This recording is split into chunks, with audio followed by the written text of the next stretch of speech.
Good morning, Joe Deary, Powerful Improvements, Putnam, Connecticut. It is Wednesday, May 24th, and I'm doing a quick video about our water tanks and how we're supplying water into the machines by request of Johnny Ringo. I'm not sure if you're busting my balls, Johnny, or not, asking me, can you please explain your water? But I'm gonna do it anyway. So connect to the hose to the house there. I've got hot and cold water plumbed at the house. I did that long before I was a pressure washer.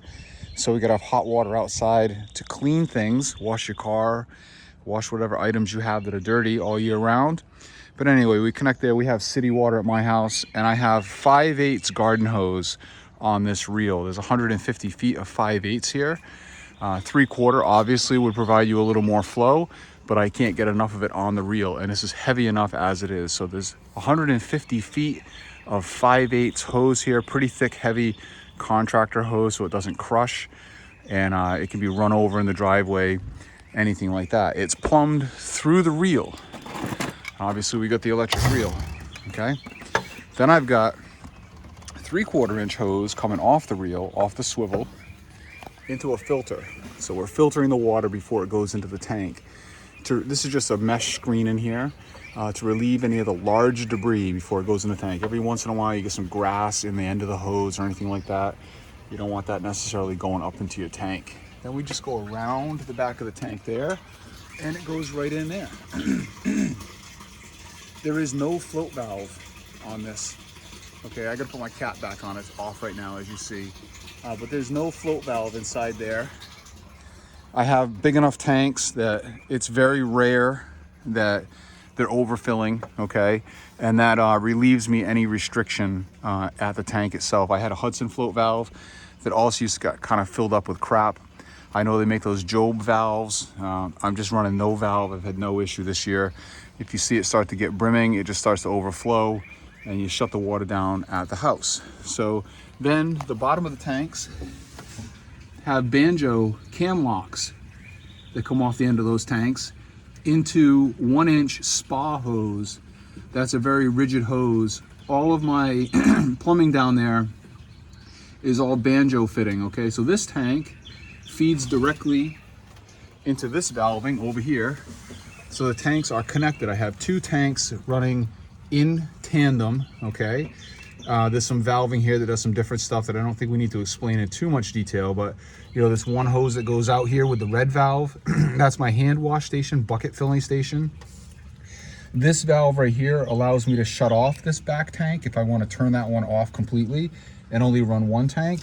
And then there's another junction here which goes to the 5.5 gallon machine, which is over there. So I can run both machines off of here if I want to. I can separate the tanks and run the 5.5 off the back tank, run the 8 off the front tank, and run them separately if I chose to. Okay, I haven't had to do that yet. But both tanks junction together right here at this T. So both tanks feed in here, and then that goes to the 8 gallon machine.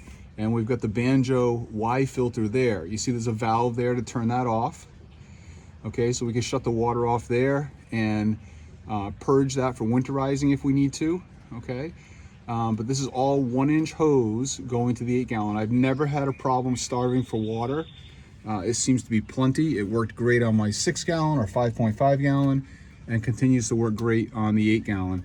I'm never starving for water. So both of these tanks, you know, empty kind of at the same rate. This one seems to empty at a lower rate when I'm running the machine, so it's making more draw from this tank. So this one will drop a little bit ahead of this one, and then this one kind of catches up, much like the filling.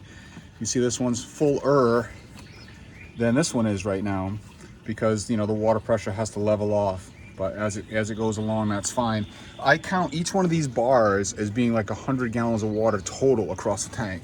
So, you know, first bar is 100, 200, 300, 400, and then if we fill it all the way to the top, we have about 500 gallons of water in here.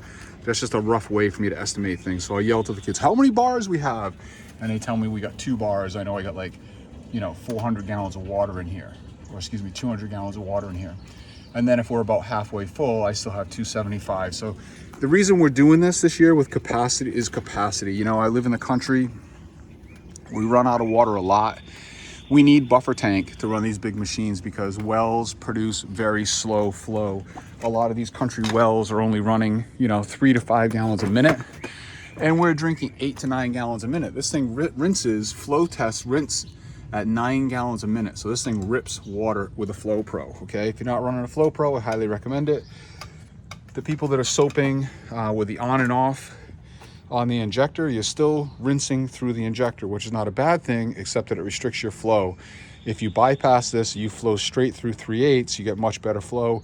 It's noticeable on the trigger. This thing flows at 9, even though it's an 8-gallon machine. It soaps at about 7.5. So that's how it works. That's my water explained, okay? This filter right here, again, we shut that valve off. And then I come off the discharge of the filter with a line that has an air chuck attached to it. You can see right here. And I attach my compressor to it and I force air in here, which blows the system out. It blows all the water out of the pump. And then that comes right out here. And I've got, all the water blown out of the system for winterizing. It's quick and easy for me. So that's how we do it. Shut that valve off, force air in there, blows all the water out. Pretty simple. This is the 5.5 plumbing. There's an on and off valve right there. I'm not sure why I put it in there, but it's there in case I just want to turn that off right there. And then that flows back to that other junction that I showed you that's ahead of that 4-way T. So that 5.5 can feed off of both tanks if it wants to, or I can shut things down in here and only feed onto one tank, okay? That's the rough explanation. I'm sure there's more questions, a lot going on in here, and then of course each tank you could shut off. So all sorts of options with water. Makes me happy. I got the tree guys here, Linden Tree out of Eastford, Connecticut. We've used these guys several times. Super reliable, love these guys. But they're gonna trim up that maple tree for me. There's a bunch of dead in there. They were afraid it was gonna fall on my decrepit old barn. So, taking care of it for me while I'm off at work. And somebody asked me yesterday if I'm masking up. This is what I wear these days. These are cotton masks from SA Fishing Company. I'm doing it mainly to keep the SH off my skin. It does help with a little bit of breathing, but obviously you can breathe through these things. So that's the look right there. Oh no, what happened?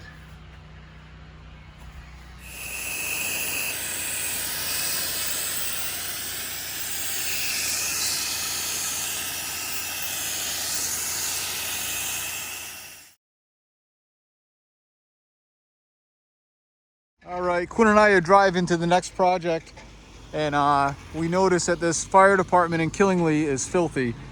That end of the building is filthy up on the roof line, and then this end, especially over here, is filthy, and you can see it as you come up the road here. So in exchange for a sign in the road,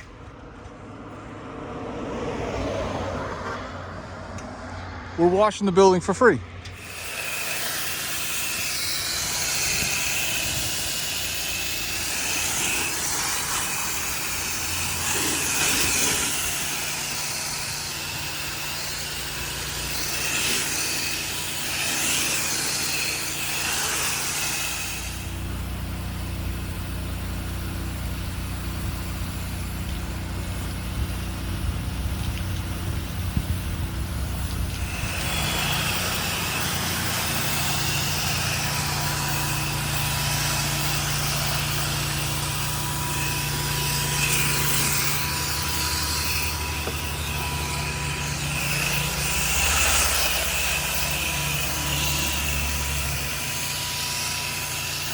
I wound up washing from way down there because these bays were dirty, the gutters were dirty, all the way around. I got Quinn on rinse, and this came out phenomenal. So much cleaner.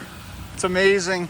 We're using a 1.8 injector, 200 feet of hose, and this has been hanging out dwelling for probably 10 minutes at this point. Nice and dark over here. It's still not dry. I've been hitting it with a mist here and there, but this is the filthy, filthy area. Not even rinsed yet. All these railings were dark green. Came out real clean. I don't know if you can see the lichen on there. It's gonna come right off. All right, so as we're finishing up this project, the 8 gallons started pulsing, like it's starving for water. I don't know what's going on. It was doing it on rinse mode and soap mode, chattering like a machine gun. I have plenty of water, so I don't know if I have an unloader going bad or something else going bad. So we just fired up to 5.5.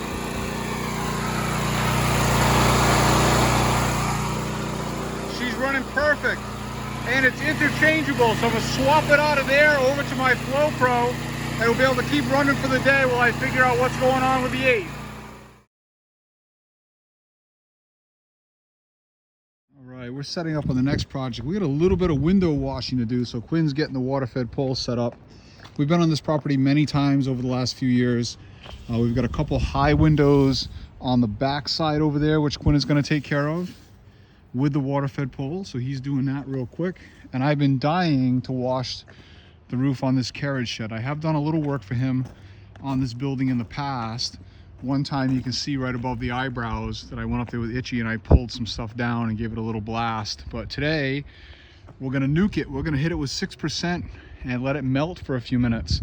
We've got no gutters. It's running off into pea stone dead area and he's not concerned. Then we're gonna lay the 32-foot ladder up on there like this, and I'm gonna go sit up in there and forcefully remove this with the M5 is the idea, per the client's request. It's what he wants. He wants same day results today. We're gonna go up there and push it off, but first we're gonna try to soften it up. Then, while that's hanging out, I'm gonna try to figure out what's going on with my 8-gallon. It feels like I might be starving for water. So first thing I'm gonna do is check my flow here at the filter. I'm going to disconnect and see if we have decent flow. The quick easy option that I have if we have to jump into it is to steal the water source from the other machine and hook it up into here, or I may just run the 5.5 gallon on this. At least we've got an option.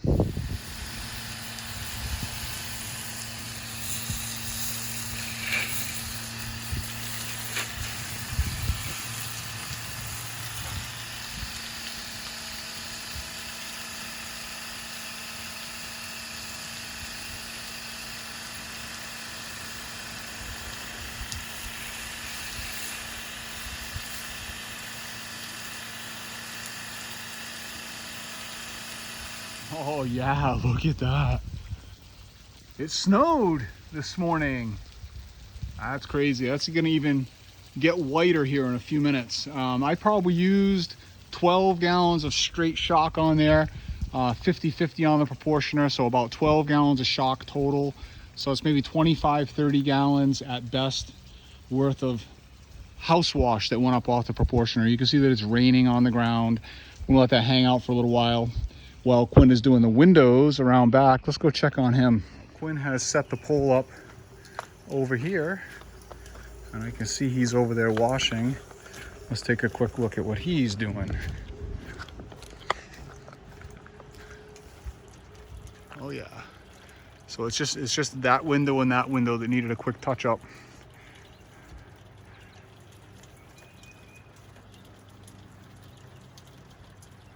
All right, so first thing I'm doing is investigating flow. I disconnect from the filter, plenty of flow right there. I'm gonna plug it back into the filter and see what I have on the other side. All right, so I disconnected from the machine and we still have great flow through the filter. So something else is going on. I wonder if it's the unloader or if I got something going on with a valve or what the deal might be. I don't know. I'm going to use my phone a friend option. I wonder who that might be. Let me know when you're ready. Yeah, it's going. All right, so I did my phone a friend. I'm going to leave it up to you guys for a few minutes to try to figure out who that might have been. And the next step in the diagnosis is to come take a look over here, Quinn. On this pump, there's these big nuts right here. Okay, 30 millimeter nuts, 6 of them, and there's little plungers in there. There's valving in there. We're gonna take these caps off and check those plungers. I've never done it before, so it's gonna be a first for me. So in the meantime, we're using the old 5.5, and let's see what she does. Hopefully everything works the way it should. Oh, crazy! What flow?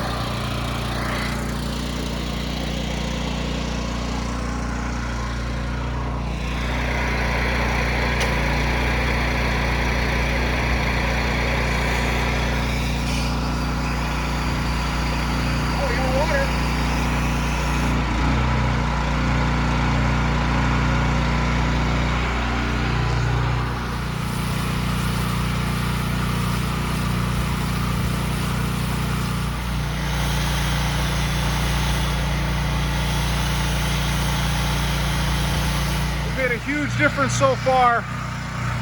A lot of manual work though. I wound up having to get the X-Jet, and I'm X-Jetting carefully. That's the last strip to do. All right, there's my final product.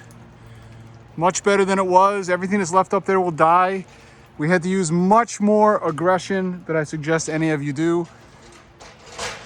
Do as I say, not as I do, please.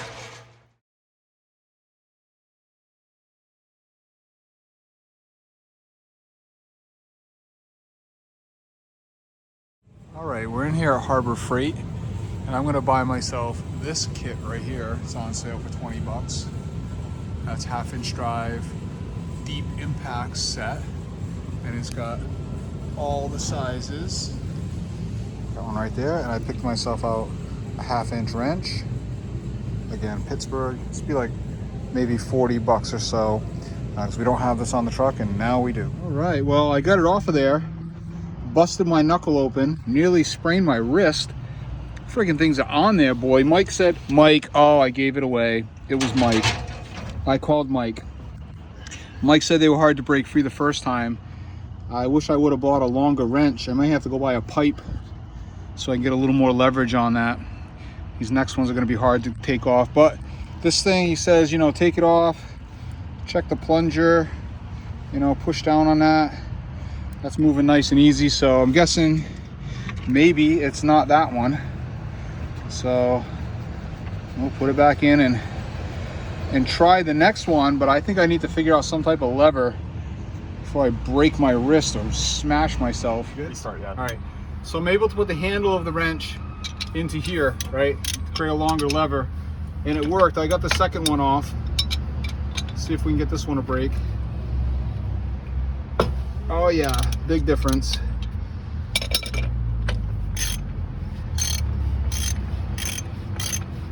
Mike said check the lower ones first. So far, they're both in good shape. As far as I can tell, I never did this before.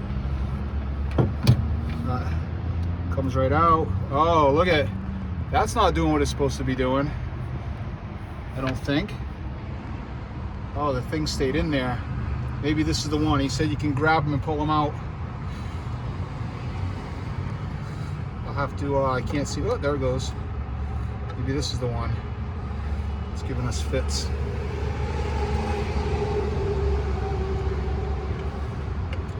Come on. Can't get a hold of it. Let me grab a pair of pliers, Quinn, out of the toolbox. All right, so look at, it works. Nothing wrong with that one.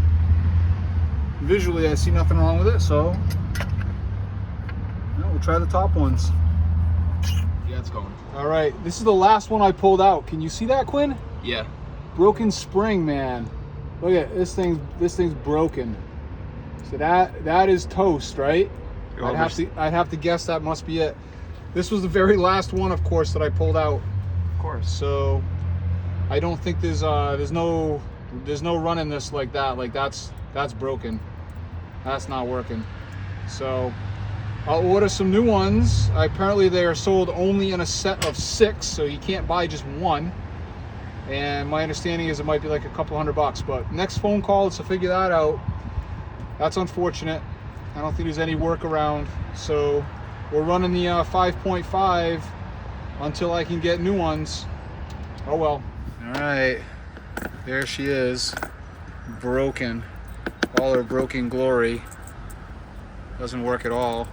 So I just called Southside Equipment, and I have a new set coming overnight for tomorrow morning. Hopefully, it says shipping. They should be there by 9:30 a.m., which sets me back a couple hours. But I really don't think I can get through my day the way I want to tomorrow necessarily with this machine. We will if we have to, but I'm gonna try to push my timing back a little tomorrow. See if we can't get this replaced. And they come in a set of 6, so I only need 1, but we'll have some spares, and that's okay. Next job. All right, we managed to keep the 5.5 running. Last project of the day. I swapped it in to run with the Flow Pro now, so I can use my remote. Hopefully I get my check valves bright and early tomorrow. I've actually got another local pressure washer who's a friend of mine. I just gave him a call. I think he has an 8-gallon machine that is broken down right now. So I'm going to see if I can't maybe pirate a part off of him overnight. There's a possibility of that happening. We'll make it up to him, of course. But in the meantime, we're still washing. All right, it's been a minute since I used the 5.5. Boy, is this thing slow. What a huge difference. I mean, this works, but my goodness. I said I would never need an 8-gallon a couple years ago, and taking a step backwards here is dramatically different. And we still work, it's sufficient, it'll get me through, but huge difference.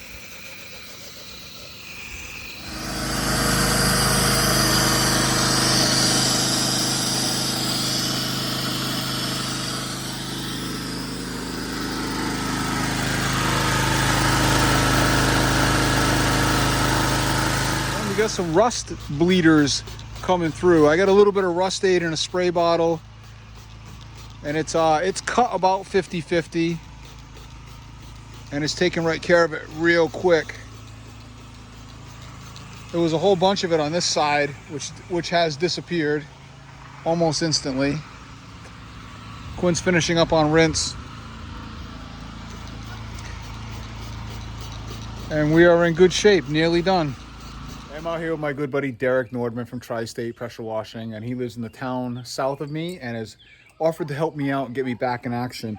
And he's got this 8-gallon which has been hanging around for a little while, and he let me pull a valve off. Let me see that new That's one. the old one. And we got, this is the one that's broken, and he's got a used one that's going to get me by. So I'm going to go home with this. Actually, I'm going to take a couple so we have a couple extra, and make sure it's going to work. And if it does, we're going to restore Derek in full later this week. All right, new one going in, and we'll see how she runs in just a minute. And of course, it's starting to pour rain here, but we've got to hook it up and find out if we've resolved it tonight.